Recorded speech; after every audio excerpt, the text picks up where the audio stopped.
Hey, how you doing? This is John, and welcome to John's Long Box. Today we're looking at the Legion of Superheroes. This is issue 304. And why this particular issue? Well, this is the very first issue of the Legion of Superheroes I ever bought.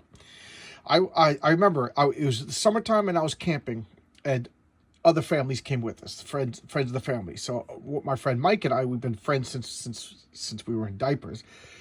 He was telling me, oh, the Legion of Superheroes is good. You got to collect it. You know, we both collected comics. And at this point, I was strictly a Marvel guy.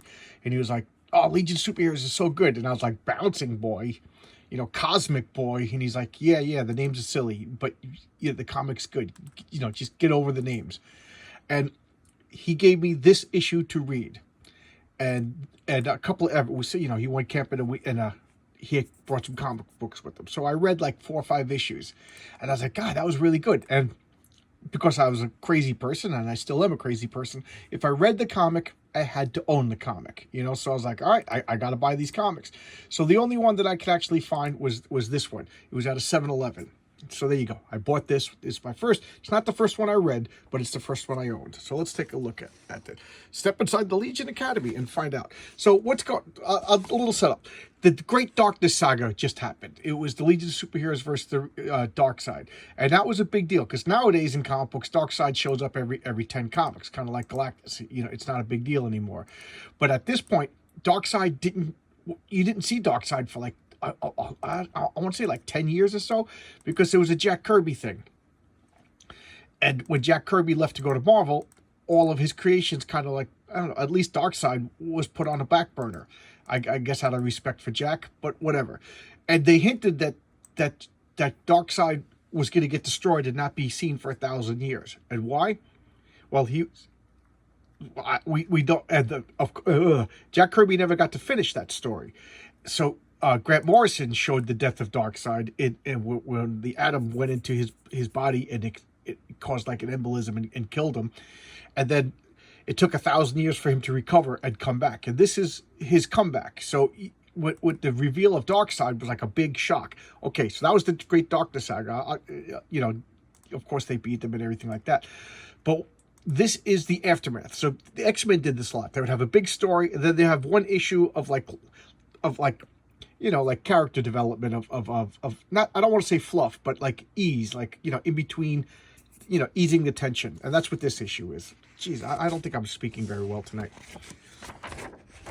So here we have Q*bert. And here we have the opening page, the splash page, the Siege Perilous. Okay, so this is Paul Levitz and Keith Giffen. And Keith Giffen is also the penciler, and Larry Malstead is the inker. This is just an all-star team. John Costanza, letterer. Carl Gafford, colorist. Karen Berger, editor. Karen Berger, forgive my cough. Karen Berger was one of the most powerful people in comic books that like really nobody knows about. She was an eye for talent. She knew it. I don't know about her if she was like Jim Shooter, who was more like a tyrant, but people still talk about her with reverence and respect. So I don't think she was as tyranty as Jim Shooter, but she was a talented woman who saw talent, recognized talent, and rewarded talent. And she created Vertigo, and that was like her own baby. It was like another publishing house within DC, and I thought Vertigo was just a phenomenon. It was such a good imprint, and it was like very literary, very highbrow, and I loved Vertigo. I got like anything that Vertigo could. I was lucky enough to discover Vertigo just as it was formed. I was actually into the Vertigo comic before it was Vertigo, and that's not bragging like a hipster thing. That's like I was into the Alan Moore comics and Doom Patrol before they were Vertigo. Then they were folded in. So yeah, I was collecting Vertigo before it was Vertigo. All right, and then Vertigo, I think it was destroyed in like 2015 or something like that, and by Andy Helfer, I think was the editor, who just made SJW Comics, and it destroyed one of the greatest comic book imprints of all time in like less than a year. All right, but I digress. Let's get back to this. So this is the Legion Academy, and the Legion of Superheroes is like an army. There's like 35 members, and it has like some hokey rules. One of the rules is you have to be under 21. So it's for kids. Once you get to be 21, they kick you out. So once you get full power, full experience, you're kicked out. I think they changed that. But the other thing is you have to have a unique power. So you can't just have like two invisible kids. You have to have a power that somebody else has. You could both be super strong, but if you're super strong and whatever, X-ray vision, and nobody else in the team has X-ray vision, then you have a unique power. I don't know if they still have it, but at that time, this is what it was like. So Duo Damsel and Bouncing Boy, they're a married couple, and they're teaching at the academy. So this is for kids who want to go into the Legion of Superheroes. They get formal training. So these are the top tier recruits. Oh, let's look at the indicia. I forget what year this is. 1983. I'm glad I didn't say it. I was going to say 1979. So I'm glad I didn't say it. So it's funny because I have a love-hate relationship with Keith Giffen, even though Keith Giffen doesn't know that. But sometimes I love him, sometimes I hate him. And I think when he's unrestrained, he gets a little far and bizarre. But I think, you know, with the editorial control on the guy, he's a talent that is like you need an editor to aim him like a gun, and he's the bullet, you know. But if without the editor, the bullet would fly over the place. Is that a good analogy? I don't know. But anyway, they're talking to the new recruits. That's Laurel Kent. Well, I guess I'll name them all when I get to a group shot. It's on the next page. And they're just, you know, goofing around. Look, Bouncy Boy, I always hated that face. I don't know, that face always bothered me. And this is Wildfire. Wildfire is sentient energy that's contained by his uniform. So every once in a while, his uniform will get breached, and his energy will seep out, and it'll take him like a while to get contained again. But I always thought that was cool, that he's just like this sentient plasma that's only in a human form, because that's the human form is the shape. But he was a human at one point, and he's like the cool guy, hotshot, you know. And he's also the Pinocchio. He's not human. He wants to be human, and he's trying the hardest to be human. But different than all the other Pinocchios that I always talk about, he's sensitive and he acts tough, but he's like cocky and arrogant at the same time. I guess he's making up for his sensitivity by overcompensating and being kind of a jerk. Like, he's not going to get to like you, because that'll hurt in the long run when you reject him, because he views himself as a non-human freak. So he acts like a jerk, so you don't even get the chance to become close to him. And he's in love with Dawnstar, and Dawnstar's in love with him, but her family won't let them get married because they can't produce children. And, you know, they're trying to repopulate. They're like spacefaring American Indians, and they've been given a planet to live on and be autonomous and everything, but their population is low. So she's like, you can't marry him. We got to repopulate our people. So that's pretty sad. All right. And who's this? This is Siobhan, I think her name is, or Siobhan. I forget how you pronounce her name, but she's one of the science police. She's a cop. She's a space cop, and she's the love interest of Element Lad, which I think is funny, because now they're saying Element Lad is gay, but meanwhile he's had like a 20-year relationship with her, because that's the only trick that Marvel and DC have these days, is everybody's gay. All right, so who are these? So this is the new recruits. This is going to be like Night or Shadow Boy. This is Shadowless, his little brother. This is like Gas Girl. This is the White Witch. This is Dream Girl's little sister. This is Magno Boy. It's a Cosmic Boy's little brother, the Invisible Kid. This is Power Lad, and I forget exactly what his powers are, but he's like a brute. This is Laurel Kent. So she's like a descendant of Superman and Lois Lane in the future, and I forget her name. And these are the three full Legionnaires going off. I just love these. So he goofs. Siobhan gives him a little jest, and he gets burnt and flies away. All right. And now we cut to, you know, the plotting and scheming of like the major team members. So here we got Dream Girl over here, Element Lad, Chameleon Boy, and Brainiac 5. And Dream Girl, she's from Titan, and everybody on that planet, that moon of Titan, you know, orbiting Saturn, No. That's I'm thinking of Saturn Girl. So many you get confused. So that's Dream Girl. What is her power? She comes from like a planet where there is still magic. They settled there, and then they were kind of like forgotten about, and they developed like sorceress abilities, and she could predict the future, and she could like go to sleep and dream, and whatever she dreams comes true. This is Element Lad. This is one of the things that still drives me nuts about the Legion of Superhero. Like, people on their planets, they just happen to have these powers. They've later on explained it to like they were genetically modified to suit their environments, which kind of fits. But if everybody on his planet has the ability to transmute molecules into whatever they want, why isn't that planet like the most glorious, prosperous ruler of the galaxy? And this is Chameleon Boy. He's one of my favorites. He's a Durlian. He's a shape changer. So he comes from a planet of shape changers. And that's not his true form. That's just the form that he takes. But like, supposedly they said that like the different clans and different tribes take like a different shape. But nobody knows what Durlians truly look like. Or at least not, you know, I stopped collecting around 2015. So maybe things change. And this is Brainiac 5. He's a Kaluan, from the planet Kalu. They're like super geniuses. And he's the super genius of that. Of those people, and he's the 5th generation from the original Brainiac, who I'll be showcasing a Legion 89 in the future. I guess I'm on a Legion kick now, and they're just discussing everything. I like the shadows and the ominous forms. You know, they're trying to stamp out some sort of conspiracy within the Legion.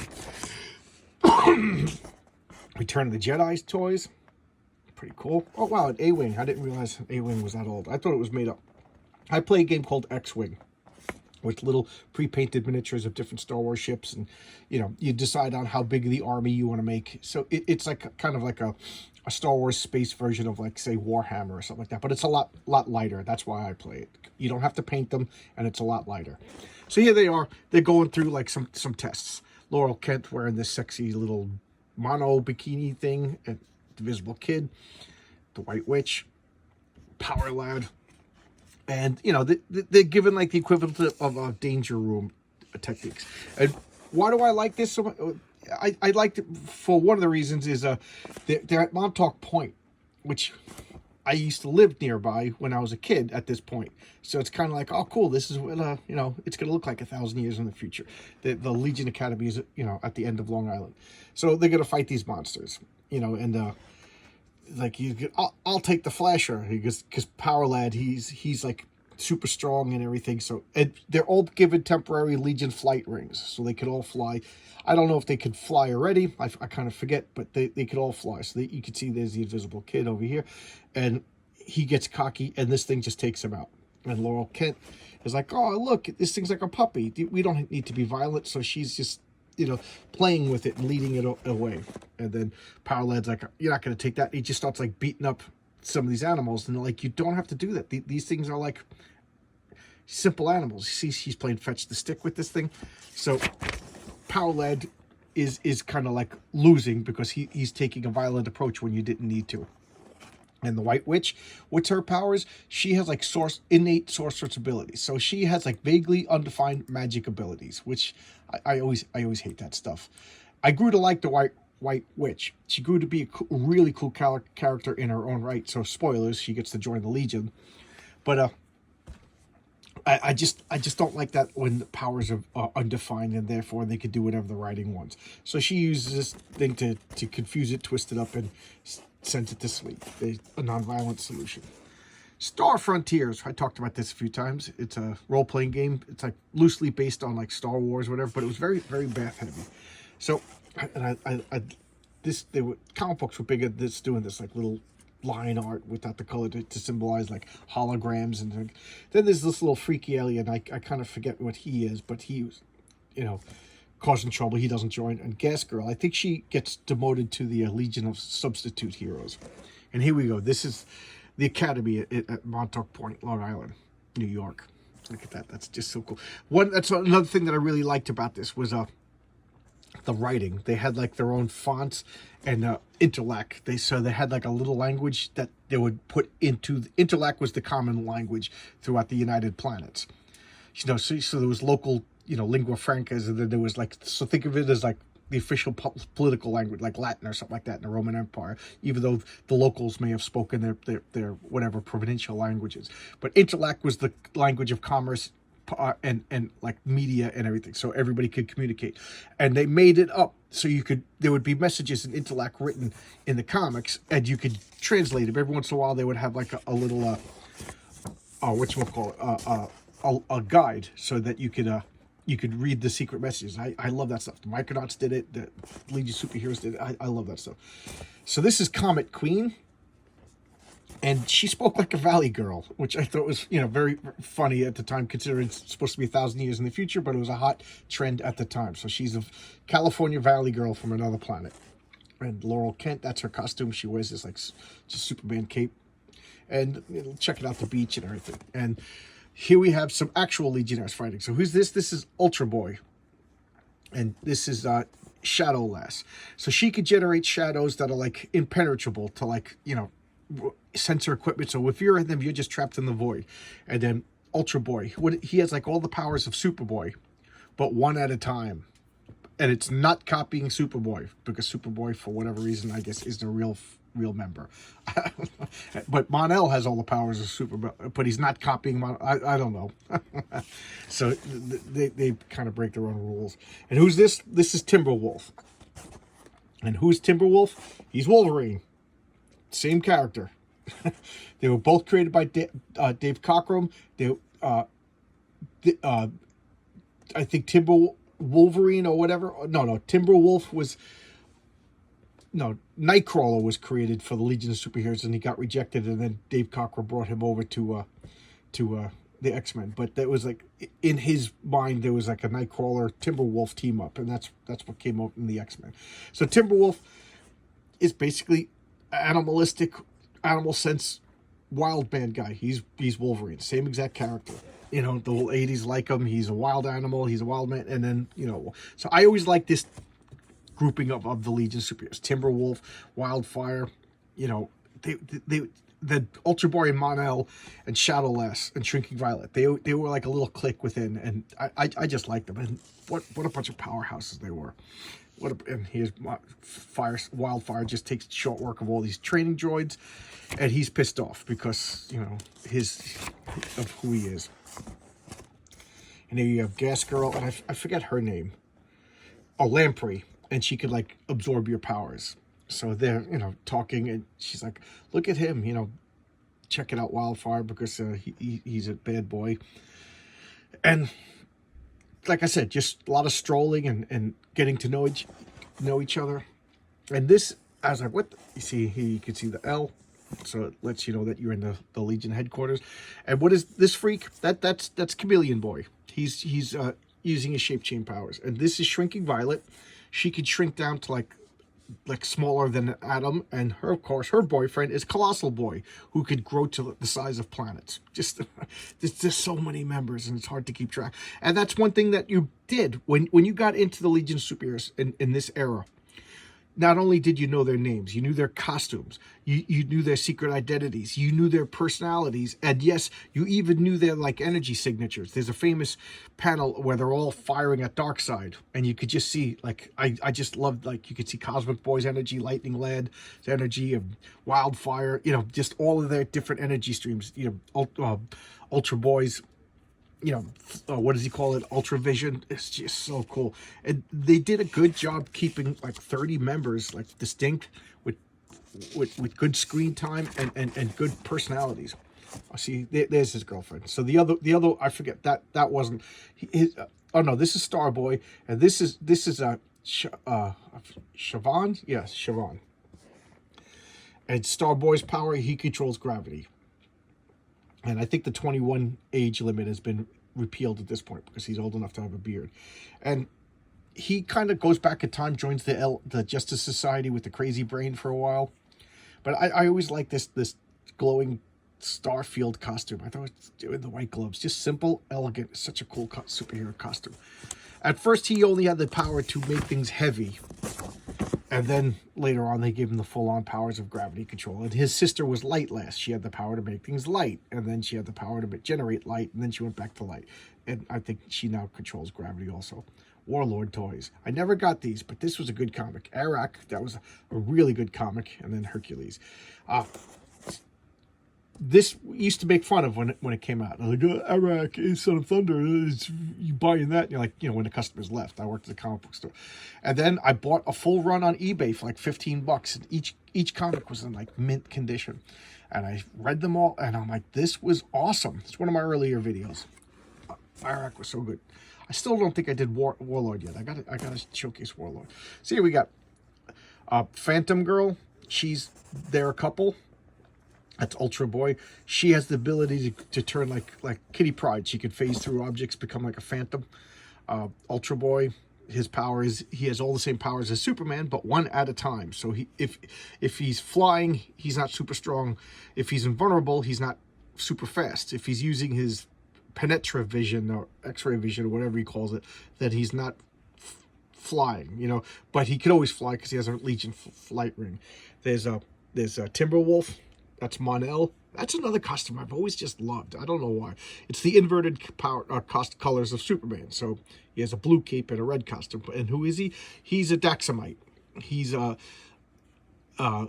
Daxam.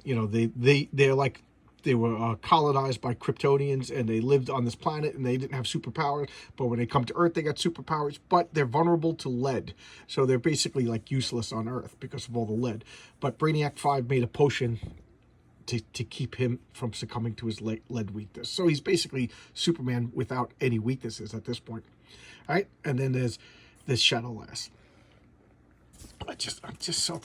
They're all so cool. And here we got some more training exercises with the girls. We got, like I said, Laurel Kent, Lamprey,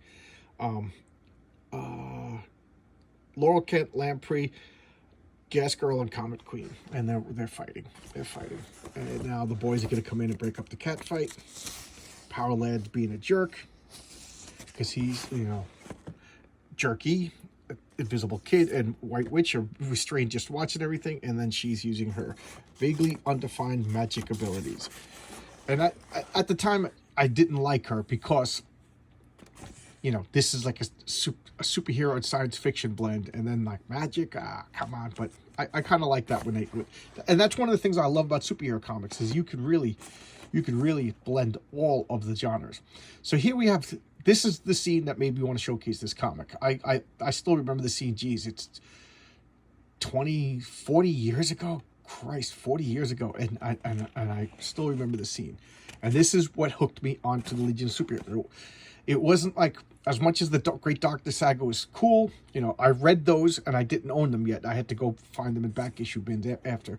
And this scene, so this is Dawnstar and Wildfire. He's proclaiming his love. Like, let's just get married. Let's be a couple. Let's shout it to the world. And she's like, I love you, but I can't because you don't have a body, and I need a soulmate with whom I shall share my life.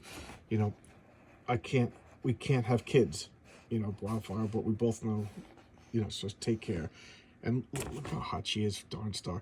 She has the wings, and her unique ability is she could track. But she could track like on a galaxy-wide scale. So she could see like, where's Darkseid? And boom, fly to Darkseid. And with her wings, she could fly like faster than light. She's pretty cool.